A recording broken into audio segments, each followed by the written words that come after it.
آپ کو بتا رہے ہیں 10 لاکھ سے زائد آبادی کا علاقہ مگر صحت کی سہولیات سے محروم ہے۔ جھنگ سٹی ہسپتال میں صرف 2 بیڈز کی ایمرجنسی موجود ہے۔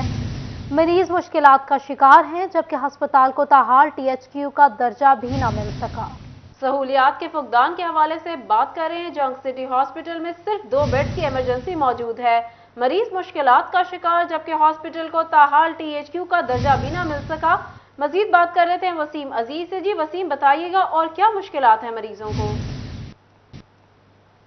جی بالکل، جنگ سٹی کا علاقہ جو ہے وہ 10 لاکھ سے زائد آبادی کا یہ علاقہ ہے، لیکن حکومت پنجاب کی جو ہے وہ غفلت کے باعث ان کو علاج معالجے کی سہولیات جو ہے وہ فراہم نہیں ہو رہی۔ جنگ سٹی ہاسپٹل کو THQ لیول کا تو درجہ دے دیا گیا مگر اس کو THQ نہ کیا گیا۔ 40 بیڈ کا یہ ہاسپٹل ہے۔ اگر ہم ڈیلی کی روٹین کی بات کریں تو یہاں پر جو ہے وہ 150 سے 200 تک مریض جو ہے وہ یہاں پر آتے ہیں، اپنا روٹین چیک اپ کروانے کے لیے آتے ہیں۔ میرے ساتھ MS صاحب موجود ہیں، ان سے بات کرتے ہیں۔ سر بتائیے گا، THQ لیول کا درجہ مل گیا لیکن سہولیات اس قدر نہیں ہے، کیا کہنا چاہیں گے آپ اس پہ؟ جی ابھی THQ لیول کا درجہ ملا ہے لیکن ابھی یہ THQ نہیں بن سکا نا، تو جب یہ THQ بن جائے گا، اس کا پراپر THQ کا جو بجٹ ہے، جو کہ ہمیں THQ کے برابر کا بجٹ نہیں مل پا رہا اور نہ اس کے برابر کا ہمیں HR مل پایا ہے ابھی تک، اور نہ ہی ہمارے پاس اتنا ایریا ہے کیونکہ یہ بیسیکلی RIC کی بلڈنگ تھی، اسی کو اپ گریڈ کیا گیا ہے، تو ابھی یہ باقی جو چیزیں ہیں یہ ابھی ہمارے ہاں یہ مسنگ ہے، تو جب یہ پوری ہو جائیں گی تو اس میں میڈیکل ایمرجنسی ایک پراپر جو ہے، جو کہ باقی THQ جیسے شور کوٹ 18,000 وہاں پہ پراپر ایک میڈیکل ایمرجنسی ہے، پراپر ایک ٹراما سینٹر ہے، تو اس طرح کی چیزیں ہمیں پھر بعد میں اویلیبل ہوں گی۔ آبادی جو ہے اگر ہم دیکھیں تو یہ بہت زیادہ ہو چکی ہے، 10 لاکھ سے کراس کر چکی ہے، اور اس حساب سے ہمارے پاس ادھر میڈیکل ایمرجنسی نہیں بن پائی اور نہ ہمارے پاس اس کے لیے بجٹ ہے کہ ہم میڈیکل ایمرجنسی اور ٹراما سینٹر بنا سکیں، اتنا نہ ہی تو ہمارے پاس بجٹ ہے اور نہ ہی ہمارے پاس اتنا ایریا ہے، تو اس کے لیے ہم نے ہائر اتھارٹیز کو انفارم کیا ہوا ہے اور ہمیں امید ہے کہ وہ اس چیز کو سیریس لیں گے اور ایز سون ایز پاسبل جتنا جلدی ہو سکے وہ اس کو بنائیں گے تاکہ لوگوں کے مسائل جو ہے، اتنا برڈن جو ہے اس کو ہم کمپنسیٹ کر سکیں۔ اور جنگ سٹی ہاسپٹل میں صرف 2 بیڈز کی ایمرجنسی موجود ہے۔ وسیم اپڈیٹ کر رہے تھے، بہت شکریہ آپ کا۔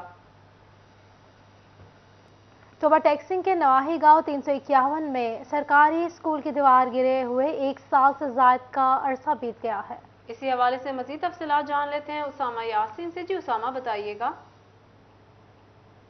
جی بالکل، میں اس وقت توبہ ٹیکسنگ کے 391 جیمبے کا سرکاری اسکول کے اندر موجود ہوں۔ سٹی 41 نے چند روز قبل بھی اس کے اوپر نشاندہی کی تھی کہ اسکول کی دیوار گر چکی ہے، لیکن تاحال ضلع انتظامیہ کی جانب سے جو ابھی تک دیوار مکمل نہیں کی گئی، تمام کے تمام طلبہ طالبات جو سیکیورٹی خدشات کی وجہ سے پریشانی کا شکار ہے۔ ان سے بات بھی کر لیتے ہیں کہ بیٹا دیوار گری ہوئی آپ کے اسکول کی، کیا کہنا چاہیں گے اس حوالے سے؟ میں کہنا چاہوں گا کہ ہمارے اسکول کی دیوار گری ہوئی ہے، اس لیے ہمیں کھیلنے میں بھی پریشانی ہوتی ہے کیونکہ سیوریج کا پانی آ جاتا ہے، بارش کی وجہ سے گاؤں کا بھی پانی اسکول میں آ جاتا ہے، اس لیے دیوار بنائی جائے۔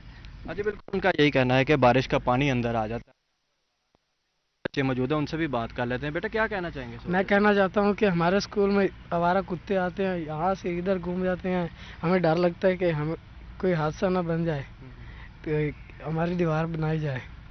جی بالکل، اور بھی موجود ہیں بچے، ان کا یہی کہنا ہے کہ آوارہ جانور اندر آتے ہیں پر اسٹڈی کے ٹائم پہ، جس ٹائم ہمیں مشکلات کا سامنا درپیش ہے، اور بھی بچے۔ آپ بیٹا کیا کہنا چاہیں گے؟ ہم چاہتے جب ہم پڑھنے بیٹھتے ہیں تو کبھی آوارہ کتے یعنی گندا پانی گراؤنڈ میں ہمیں کھیلنے کی بھی پریشانی ہوتی ہے، اور کوئی ویسے بھی جانور آتے ہیں، بکریاں کتے وغیرہ سب اندر آتے ہیں۔ جی بالکل، آپ نے ان کے بچوں کی بات سنی، ان کا یہی کہنا ہے کہ جو آوارہ جانور اندر آتے ہیں، بارش کے ٹائم پر پانی اندر گراؤنڈوں میں بھر جاتا ہے، کھیلنے میں بھی پرابلم ہوتی ہے اور بچوں کو۔ بہت شکریہ اسامہ یاسین تفصیلات سے آگاہ کرنے کے لیے۔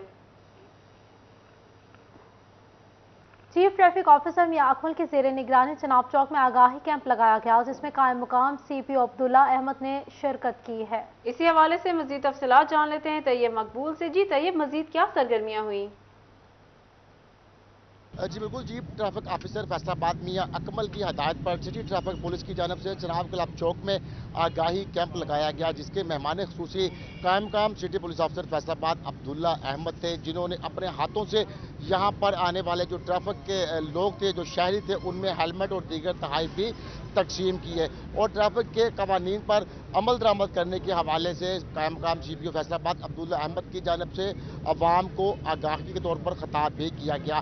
عبداللہ احمد ہمارے ساتھ موجود ہے، کس قدر ضروری ہے اور ٹریفک پولیس نے آج جو کیمپ لگایا اس حوالے سے کیا کہنا چاہیں گے؟ جی بالکل، ٹریفک کے حادثات کو بڑھتے ہوئے حادثات کی وجہ سے بہت قیمتی جانوں کا نقصان ہو رہا ہے اور بہت سے لوگ جو کہ زخمی ہوتے ہیں، تو اس کو روکنے کے لیے پولیس کا عملہ اپنا کردار ادا کر رہا ہے، لیکن اس کے علاوہ ٹریفک پولیس کا جو آگاہی یونٹ ہے وہ بھی بڑا امپورٹنٹ رول پلے کر رہا ہے۔ اس کا رول اس لیے بہت زیادہ ہے کہ اسکولوں میں جا کر، کالجز میں اور مختلف جہاں پر ہمارے یوتھ جہاں بہت زیادہ ہوتے ہیں یا جو ہمارے انڈسٹریل یونٹس ہیں، وہاں پر وہ یہ آگاہی مہم چلاتے ہیں، تو اس سے یہ کہ جو ہیلمٹ کا استعمال ہے اس میں بڑھ رہا ہے اور اس میں ہم نے دیکھا ہے کہ استعمال کا رجحان بڑھتا جا رہا ہے، تو یہ ہماری ٹریفک پولیس کی ایفرٹس اور کاوشوں کی وجہ سے ہے، اور آج انہوں نے جو یہ کیمپ لگایا ہے یہ اسی سلسلے کی ایک کڑی ہے، اور میں سمجھتا ہوں کہ یہ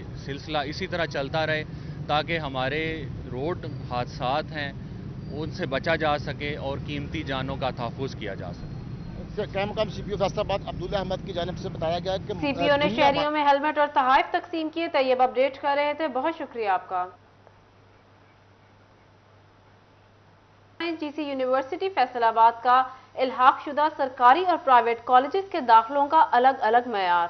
بات کر لیتے ہیں جہانگیر اشرف سے۔ جہانگیر بتائیے گا۔ یونیورسٹی فیصل آباد کی طرف سے تمام الحاق شدہ کالجز کے لیے جو کرائیٹیریا ہے، ایڈمیشن پالیسی ہے، وہ جاری کر دی گئی ہے، جس میں پرائیویٹ اور گورنمنٹ کے لیے الگ الگ شیڈول جو ہیں وہ بھی دیے گئے ہیں۔ گورنمنٹ کالجز جو ہیں وہاں پر 30 نومبر جو ہے وہ آخری تاریخ ہوگی داخلوں کے حوالے سے، جس میں 4 مختلف کیٹیگریز میں کوٹے دیے گئے ہیں۔ ہر بی ایس پروگرام میں ایک سیٹ مختص ہوگی ملازمین کے بچوں کے لیے، کو کریکولر ایکٹیویٹیز کے لیے، سپورٹس کے لیے، اور اس کے علاوہ معذور کوٹا جو ہے۔ لیکن پرائیویٹ سیکٹر میں ایسی کوئی شک جو ہے وہ نہیں رکھی گئی۔ اس کے ساتھ ساتھ جو ایج لمٹ رکھی گئی ہے وہ 27 سال ایوننگ کلاسز کے لیے ہے اور 25 سال جو ہے وہ مارننگ میں بی ایس پروگرام کے لیے ہے، جبکہ منیمم کرائیٹیریا جو ہے وہ 45% سے کم مارکس جو ہیں کسی بھی بچے کے ہوں تو ان کو داخلہ نہیں دیا جا سکتا۔ اس حوالے سے چیئرمین افیلیشن کمیٹی ڈاکٹر خالد زیا ہمارے ساتھ موجود ہیں، ان سے بات کریں گے۔ سر بتائیے گا کہ پرائیویٹ اور گورنمنٹ کے لیے اس میں تھوڑا سا ڈفرینس آ رہا ہے کہ گورنمنٹ کالجز کے داخلے پہلے ہوں گے اور اس سے 15 دن بعد کا ٹائم دیا گیا پرائیویٹ سیکٹر کو۔ کوٹا جو ہے وہ صرف گورنمنٹ سیکٹر میں اناؤنس کیا گیا ہے، پرائیویٹ سیکٹر میں ایسا نہیں ہے۔ کیا وجوہات ہوتی ہیں اور اس پالیسی میں مزید کیا پوائنٹس شامل ہیں؟ دیکھیں، یہ ہمیں نا پرائیویٹ کالجز سے ریکویسٹ آئی تھی کہ کیونکہ بہت سارے بچے ایسے ہوتے ہیں جو گورنمنٹ کالج میں ایڈمیشن نہیں لے پاتے، ان کے میرٹ میں نہیں آتے، دین وہ ہماری طرف رجوع کرتے ہیں، تو ہم نے ان کو تھوڑا سا اکوموڈیٹ کرنے کے لیے 15 دن کا گیپ رکھا ہے۔ ان کو ہم نے کہا کہ ٹھیک ہے آپ گورنمنٹ کالج کی، اس لیے ہم نے ڈیٹ جو ہے وہ 30 نومبر ڈیسائیڈ کی ہے، اور اس کے 15 دن کے گیپ کے لیے ہم نے پرائیویٹ کالجز کو کہا کہ آپ یہاں پہ اپنا ایڈمیشن کلوز کریں۔